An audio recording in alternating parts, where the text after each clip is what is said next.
Hello అందరికీ. అందరు బాగున్నారా అండి? Welcome to my channel. మీరు మొదటిసారిగా ఈ వీడియో చూస్తున్న వాళ్ళైతే please like and to subscribe. ఈరోజు బ్రేక్‌ఫాస్ట్‌లో రాగి ఇడ్లీలు అయితే వేస్తున్నానండి. చాలా బాగుంటుందనమాట. దీంట్లో నేను రవ్వ అనేది ఉపయోగించను. జస్ట్ రాగులు, కొంచెం మినపప్పు మిక్సీ చేసి వేసేస్తాను. చాలా చాలా మంచి హెల్తీ బ్రేక్‌ఫాస్ట్ అనమాట. ఇడ్లీలు అనేది చాలా బాగుంటుంది. రైస్‌లోకి టమాటా పప్పు అయితే చేసేస్తున్నాను.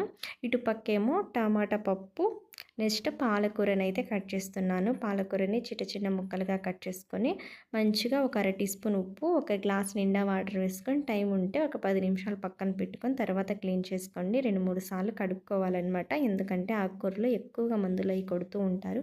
మనం మంచిగా క్లీన్ చేసుకోవాలి. ఇటుపక్క రైస్ కూడా అయిపోయింది. ఇడ్లీకి కాంబినేషన్‌గా కొబ్బరి చట్నీ అయితే చేస్తున్నానండి.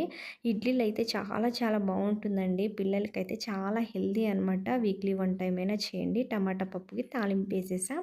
నెక్స్ట్ ఇటుపక్క కూడా పాలకూర అయితే ఫ్రై చేసేసా. ఎగ్స్ అయితే 2 పగలగొట్టి వేసేసి మీ టేస్ట్‌కి తగ్గట్టుగా ఉప్పు, కారాలు యాడ్ చేసుకోండి. Thank you. Bye bye.